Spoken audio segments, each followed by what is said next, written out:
Dans quelques instants, nous retrouverons le père Biagio Virgiti, prêtre corse, incardiné à Madagascar, mais actuellement à la paroisse Saint-Honoré-des-Laux à Paris.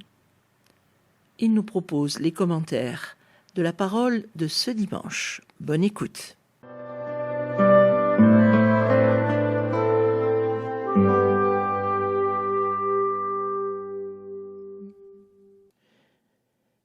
Lecture de l'Évangile de l'entrée messianique, Évangile selon saint Luc. En ce temps-là, Jésus partit en avant pour monter à Jérusalem. Lorsqu'il approcha de Bethphagée et de Béthanie, près de l'endroit appelé Mont des Oliviers, il envoya 2 de ses disciples en disant : « Allez à ce village d'en face. À l'entrée, vous trouverez un petit âne attaché, sur lequel personne ne s'est encore assis. Détachez-le et amenez-le. Si l'on vous demande pourquoi le détachez-vous, vous répondrez parce que le Seigneur en a besoin. » Les envoyés partirent et trouvèrent tout comme Jésus leur avait dit. Alors qu'ils détachaient le petit âne, ses maîtres leur demandèrent : « Pourquoi détachez-vous l'âne ?» Ils répondirent : « Parce que le Seigneur en a besoin. » Ils amenèrent l'âne auprès de Jésus, jetèrent leur manteau dessus et y firent monter Jésus. À mesure que Jésus avançait, les gens étendaient leurs manteaux sur le chemin.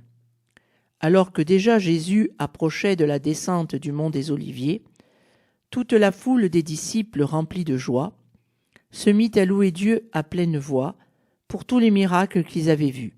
Et ils disaient : « Béni soit celui qui vient, le roi au nom du Seigneur.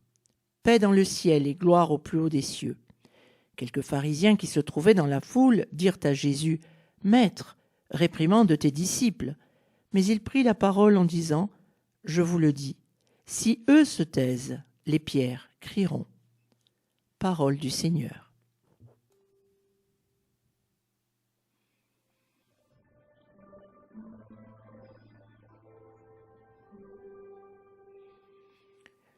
Première lecture du livre du prophète Isaïe.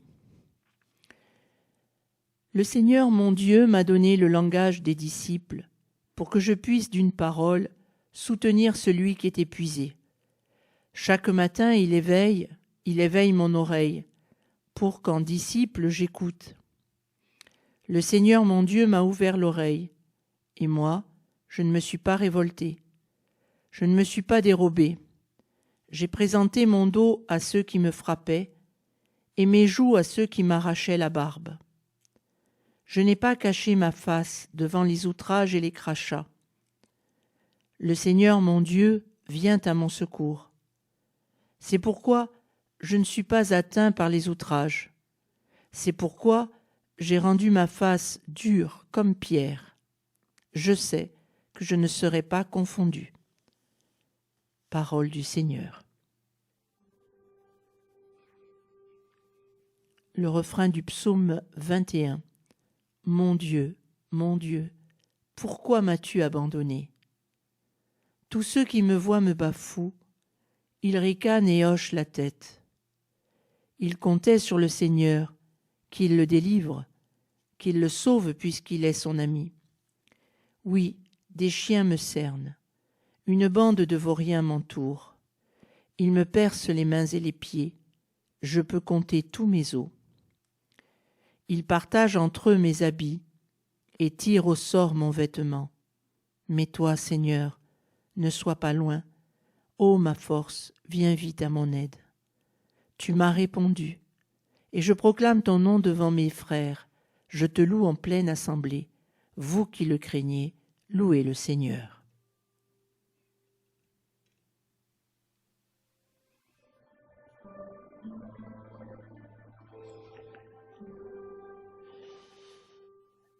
Deuxième lecture de la lettre de saint Paul apôtre aux Philippiens. Le Christ Jésus, la condition de Dieu, ne retint pas jalousement le rang qu'il égalait à Dieu, mais il s'est anéanti, prenant la condition de serviteur, devenant semblable aux hommes. Reconnu homme à son aspect, il s'est abaissé, devenant obéissant jusqu'à la mort et la mort de la croix. C'est pourquoi Dieu l'a exalté, il l'a doté du nom qui est au-dessus de tout nom, afin qu'au nom de Jésus, tout genou fléchisse au ciel, sur terre et aux enfers, et que toute langue proclame Jésus-Christ est Seigneur, à la gloire de Dieu le Père. Parole du Seigneur.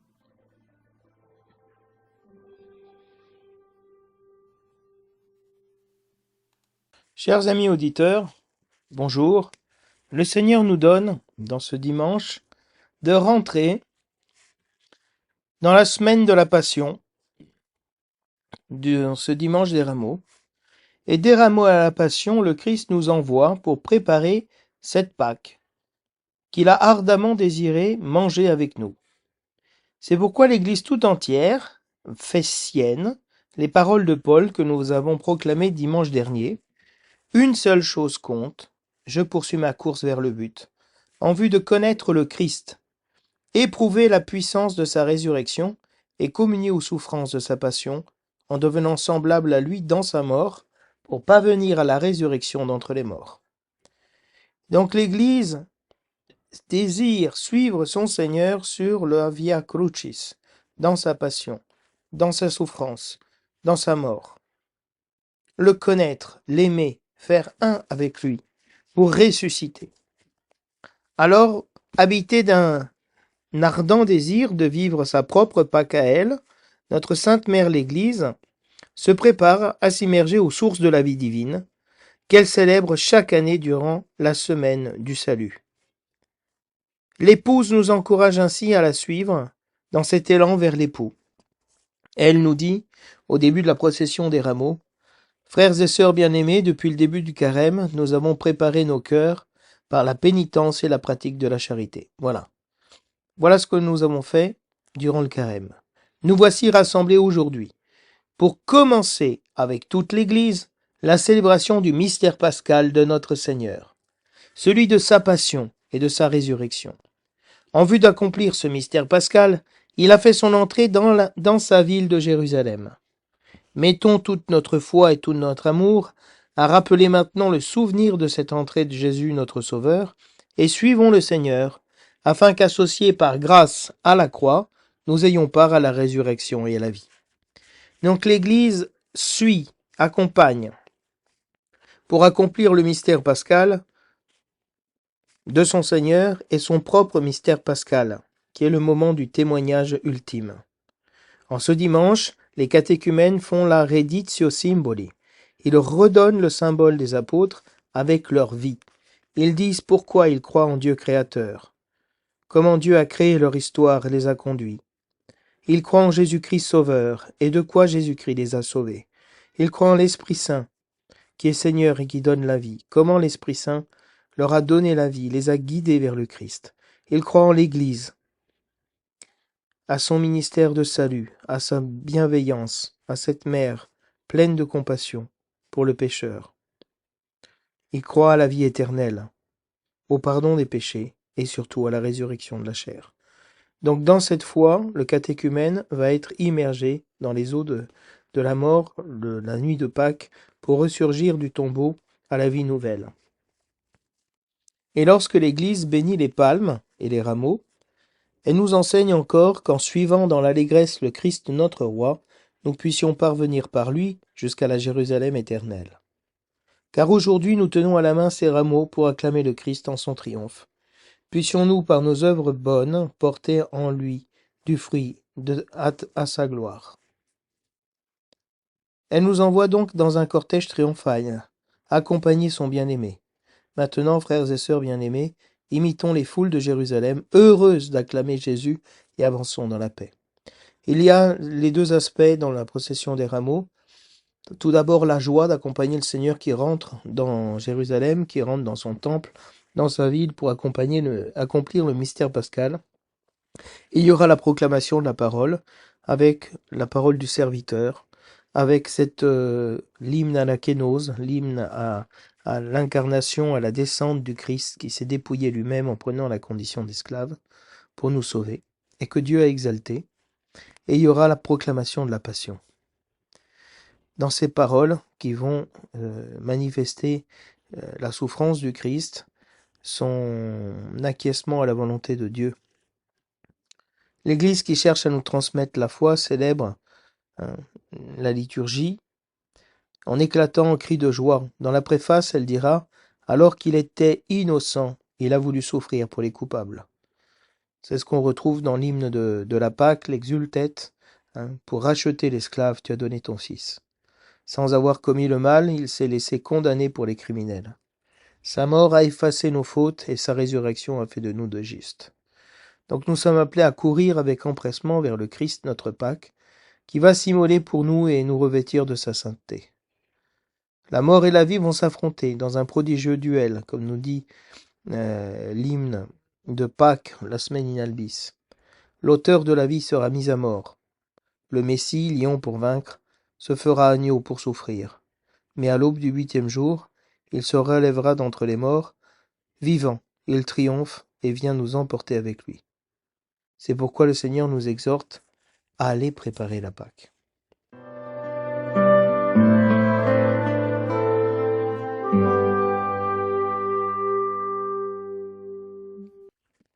Dans l'évangile de la procession des rameaux, le Seigneur nous montre comment il a préparé lui-même la Pâque en rentrant, à travers l'évangile de Saint Luc, de Bethphagée, Béthanie, il est descendu au mont des Oliviers, et puis il est rentré dans Jérusalem, et il est rentré dans le temple, à travers la belle porte, la porte du Messie.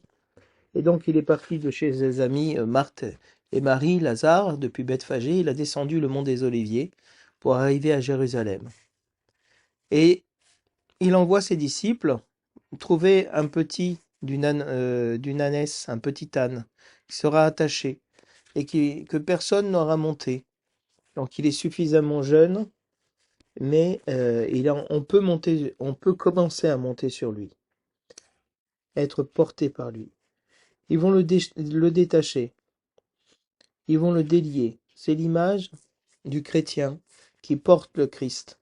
Le Seigneur nous a déliés des liens de la mort, du péché, des entraves qui nous empêchaient d'aller vers lui. Et ils vont détacher ce petit ânon, et Jésus va monter dessus. On va jeter les manteaux sur l'ânon pour que Jésus monte dessus, pour lui faire un peu comme une selle. Et d'ailleurs, c'est très intéressant parce que l'âne est le seul animal qui a une croix sur son dos. Et sur son dos, c'est cet âne, sur la croix qui était sur son dos, a porté le Christ. Le Christ qui est venu mourir en croix pour nous. Et donc c'est vraiment l'animal royal, humble, image du Messie humble, doux et humble de cœur. Et les gens vont jeter leurs manteaux sur le chemin, signe de notre identité, de notre dignité que nous mettons au pied du Christ.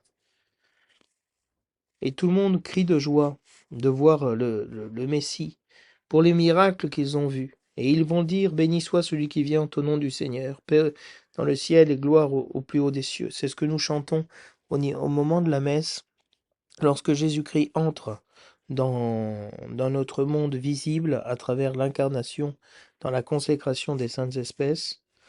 Et nous répondons cela en disant, Saint, Saint, Saint le Seigneur, béni soit celui qui vient au nom du Seigneur. Le ciel et la terre sont remplis de ta gloire. Et Jésus-Christ nous dit que si les disciples se taisent, les pierres crieront. Les disciples sont considérés comme des fils, parce que en hébreu, ben et eben, c'est la même parole, la même racine, ce sont les fils. Et donc les fils crient, les enfants crient. Il y a cet hymne Pueri Jérusalem, les enfants de Jérusalem qui crient de joie pour accueillir le Messie. Alors nous avons ce récit de la Passion, après, qui va être fait, et qui est la Passion selon Saint Luc, où l'on montre Jésus entrer dans sa souffrance, dans cette Pâque qu'il a désiré ardemment manger avec nous avant de souffrir, parce que cette Pâque il la mangera avec nous de nouveau dans le royaume, et dans chaque Eucharistie il mange cette Pâque avec nous. Et Jésus-Christ ne va plus se réjouir, il ne va plus festoyer. Il est dans la dernière scène et il est en train de rentrer dans sa passion. Son chemin s'achève et il leur confie son corps et son sang, signe de l'alliance nouvelle, signe de sa permanence au milieu d'eux, d'une manière nouvelle. Et Jésus-Christ invite ses disciples à rentrer dans le service, à ne pas chercher le pouvoir. Lui qui est Dieu, il n'a pas cherché le pouvoir, il est monté sur un ânon, il est venu humble pour se faire capturer et pour se faire maltraiter par les hommes, pour sauver les hommes de la violence. De cette violence dont Satan a réclamé Pierre pour qu'il soit criblé comme le blé, cette espèce de tamis dans lequel on tamisait le blé, le crible. Passer quelqu'un au crible, c'est le passer dans cette espèce de passoire, hein, pour enlever la paille et toutes les aspérités du blé. Mais le Seigneur va prier pour Pierre pour qu'il ne défaille pas.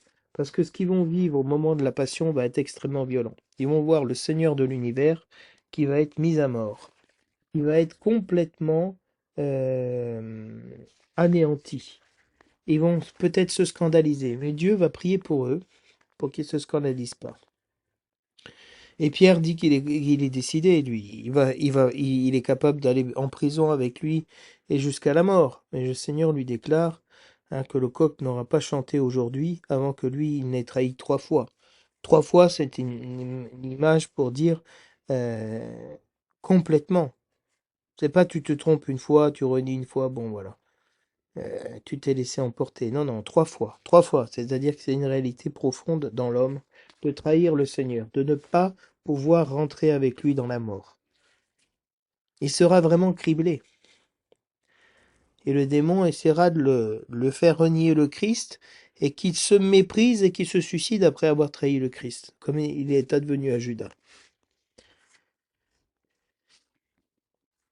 Le Seigneur les invite aussi maintenant à rentrer dans le combat de la passion en prenant une épée. Et pas pour se faire vengeance, mais pour leur montrer qu'ils doivent combattre. Combattre contre le tentateur, combattre contre leurs pensées. Et il va leur apprendre comment combattre en entrant dans la tentation, en priant, pour ne pas succomber à la tentation. Et Jésus dira, si tu le veux, Seigneur, éloigne de moi cette coupe, la coupe de la colère de Dieu. Mais non, que soit faite ta volonté, non la mienne. Et les anges le réconfortent. Et lorsque il a fini de prier avec ses disciples, Judas arrive, et c'est par un baiser qu'il livre le Fils de l'homme, par un signe d'amour. Comme très souvent, nous aussi, par un signe d'amour, par un sourire, sommes bienveillants, mais dans le cœur, nous avons trahi et tué le Fils de l'homme. Et, et les disciples veulent se faire vengeance, et le Seigneur dit, arrêtez, arrêtez. Qui vit par le glaive périra par le glaive. Et Jésus-Christ reprend les gardes du temple qui viennent le saisir comme un bandit, comme un brigand. Il leur dit, mais vous pouviez m'arrêter quand vous voulez. Pourquoi vous venez m'arrêter dans la nuit, dans le secret, comme ça, sans que personne vous voie, sans que la foule m'arrache à vos mains? Et il l'amène de nuit. Et là, devant une jeune femme, près du feu, euh, Pierre va renier. Va renier qu'il connaît le Christ, il va renier qu'il est de ses disciples, et on va entendre le coq chanter après ces 3 reniements qu'il fait devant cette femme. Et il se souvient à ce moment-là de ce que le Seigneur lui a dit et il pleure amèrement parce qu'il sait que le Seigneur l'a aimé, il l'a prévenu, il lui a dit qui il était, mais Pierre ne savait pas qui il était, qui Pierre était. Il ne connaissait pas sa faiblesse. Et Jésus-Christ va rentrer dans les outrages, on va le frapper, on va lui dire fais le prophète, si tu es le Christ, dis-le nous. Et le Seigneur dira, mais moi je vous l'ai dit depuis longtemps, demandez aux personnes, vous dites que je le suis, que je suis le Fils de Dieu. Et puis ils vont l'accuser faussement, de soulever le peuple. Et pour ça ils vont le conduire à Hérode, qui va se faire un malin plaisir de pouvoir montrer son autorité, son pouvoir, que lui il est chef, que tout passe par lui. et il va être conduit à Pilate, hein, qui lui aussi va se retrouver face à une situation politique extrêmement difficile, tendue avec un peuple remonté contre le pouvoir romain et remonté contre son Messie. Un homme qui n'a rien fait, qui n'a pas fait de mal, et ils vont demander l'avis de Barabbas. Barabbas est un homme violent, c'est un rebelle contre euh, le pouvoir romain, et ils vont demander euh, l'avis d'un assassin pour condamner un innocent qui n'a tué personne. Et le pouvoir romain va céder, par complaisance, comme c'est souvent le cas du pouvoir, pour garder son pouvoir qu'il détient des personnes qui lui sont soumises, il tombe dans les compromis plus que dans la justice, d'être droit, d'accomplir la vérité. Et ils vont demander, cette même foule qui accueillait Jésus-Christ, béni soit celui qui vient au nom du Seigneur, vont dire maintenant, crucifiez-le. Nous sommes tous capables de choisir la Barabbas, la violence, la vengeance, la colère, plutôt que de rentrer dans l'humilité du Fils de Dieu, celui qui n'a commis aucun mal. Et ils vont condamner à mort Jésus-Christ. Et il va être conduit, et Simon de Cyrène, qui revient des champs, va lui être chargé de la croix du Christ, pour qu'il la porte derrière Jésus. C'est intéressant, pour Luc, il est encore derrière Jésus. Il ne marche pas devant, on marche avec la croix derrière Jésus, et on porte la croix de Jésus. Et les filles de Jérusalem vont pleurer, mais Jésus-Christ dit, mais pleurez sur vous, hein. Pleurez pas sur moi, hein. Moi je suis Dieu, moi je vais rentrer dans la mort, et je vais ressusciter. Pleurez sur vos enfants, hein. Parce que si on fait ainsi, avec le bois vert que moi je suis, le bois vert est difficile à plier, à casser, etc. Il est plein de sève. Vous qui êtes le bois sec, qui n'avez pas la vie de Dieu en vous, mais on va faire quoi avec vous? Vous allez craquer tout de suite. Et donc il amène avec des malfaiteurs. Et là ils vont continuer à l'outrager, à se moquer de lui. Si tu es le roi des Juifs, sauve-toi toi-même, et nous avec. Hein. Et le Seigneur dira, Père, pardonne-leur, ils ne savent pas ce qu'ils font. Il rentre dans le pardon. Il est vraiment le grand prêtre, celui qui demande le pardon pour le peuple. C'est le Yom Kippour, le prêtre dont nous avions besoin. Et le Seigneur va dire à cet homme, ce bon larron, qui le défend contre le mauvais larron qui l'accuse, hein, que lui est innocent, il n'a rien fait, et il demandera au Seigneur de l'accueillir dans son royaume. Et le Seigneur lui dit et nous dit à nous, hein, tu seras aujourd'hui avec moi au paradis, en paradis. Et Jésus expire, il meurt, en disant, Père, entre tes mains je remets mon esprit. Voilà l'attitude du serviteur, voilà celui qui sauve, qui sauve. Pour ça, le centurion dira, cet homme était vraiment injuste. Et donc, on va aller enterrer Jésus-Christ, et on va remettre son corps à Joseph d'Arimathie, qui va le mettre dans son tombeau. Donc, on a dans cette passion de Saint Luc, vraiment le Seigneur qui rentre comme le serviteur souffrant. Pour ça, dans sa passion. Pour ça, l'Église célèbre la parole en proclamant comme première lecture le prophète Isaïe. Un des chants du serviteur, où le Seigneur a donné à son disciple un langage de disciple, de celui qui se met à la suite. Jésus-Christ s'est mis à la suite du Père pour entrer dans sa passion. Pour soutenir d'une parole celui qui est épuisé. Pierre, qui a trahi. Le bon larron, qui est accablé, épuisé par ses crimes. Et le Seigneur s'éveille chaque matin, et il éveille mon oreille, pour que j'écoute comme un disciple.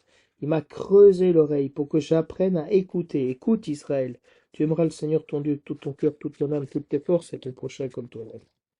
D'écouter le Seigneur qui nous parle et qui nous invite à rentrer avec lui dans la passion. Tous les jours, nous sommes appelés à rentrer dans la passion du Christ.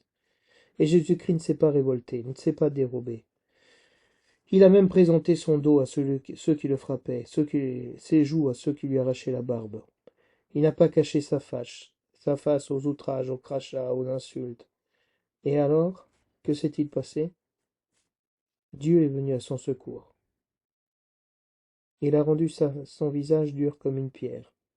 Et il n'a pas été confondu. Il ne s'est pas trouvé en lui de violence, comme en nous, Quand on nous insulte, nous répondons par le mal. Et on reprend le psaume 22, qu'on dira aussi le jour de la Passion, le vendredi saint. Mon Dieu, pourquoi m'as-tu abandonné? Et ici, c'est quelques strophes du psaume qui parlent des outrages qu'a subi le Seigneur. Sauve-toi toi-même, qu'il le sauve, puisqu'il est son ami, qu'il le délivre, puisqu'il comptait sur le Seigneur. Les chiens le cernent, une bande de vauriens l'entourent. Voilà, ceux qui sont autour du Christ sont comme des animaux. Ils percent ses mains et ses pieds, ils le crucifient. Ils partagent même ses habits au sort. Et le Seigneur est sa force. En tes mains, Seigneur, je remets mon esprit. Père, pardonne-leur, ils ne savent pas ce qu'ils font. Et le Seigneur lui répond, il proclame son nom. Père, pardonne-leur. Il confesse que Dieu est son Père. Et donc il invite tout le monde à rentrer dans la foi. Et le Christ Jésus, nous dit saint Paul, qui était dans la condition de Dieu, s'est abaissé. Et c'est parce qu'il s'est abaissé que Dieu l'a exalté. Il n'a pas gardé comme un trésor jaloux le fait d'être égal à Dieu. Mais il s'est anéanti, il s'est vidé de lui-même, ex kénosen. Il s'est dépouillé, il a fait une kénose. Il est venu habiter parmi nous, nous dira saint Jean, ex kénosen. En prenant une condition, celle du serviteur, et du serviteur souffrant. Semblable aux hommes, c'est-à-dire aux hommes qui sont victimes du vieil homme, du péché, de la cupidité, de la violence, de la colère, de la vengeance. Il a été reconnu homme, il s'est abaissé en devenant obéissant jusqu'à la mort, et la mort de la croix.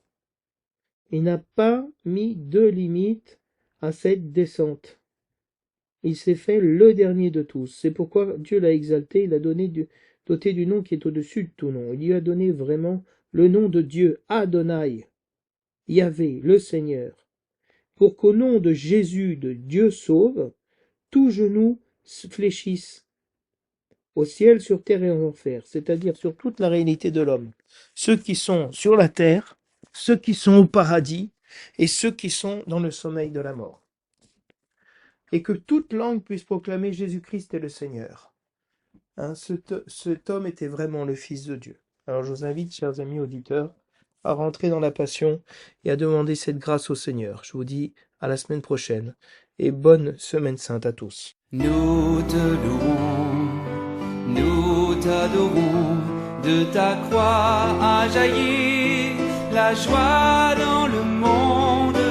Nous te louons, nous t'adorons, de ta croix a jailli la joie dans le monde. Ô Christ, notre frère, venu nous sauver, de ta croix a jailli la joie dans le monde. Sagesse éternelle et Verbe de Dieu, de ta croix a jailli la joie dans le monde. Splendeur de la lumière éternelle du Père, de ta croix a jailli la joie dans le monde. Jésus, tu éclaires nos ténèbres et nos nuits, de ta croix a jailli la joie dans le monde. Nous te louons, t'adorons, de ta croix a jailli la joie dans le monde. Nous te louons, t'adorons, de ta croix a jailli la joie dans le monde. Voici la croix du Christ, voici la croix du Christ, signe de la paix. Voici la croix du Christ, arme de la vie, la croix du Christ, signe de la paix. Toi qui es venu dans ce monde, en pitié de nous. Toi qui fus pendu à la croix, en pitié de nous. Toi qui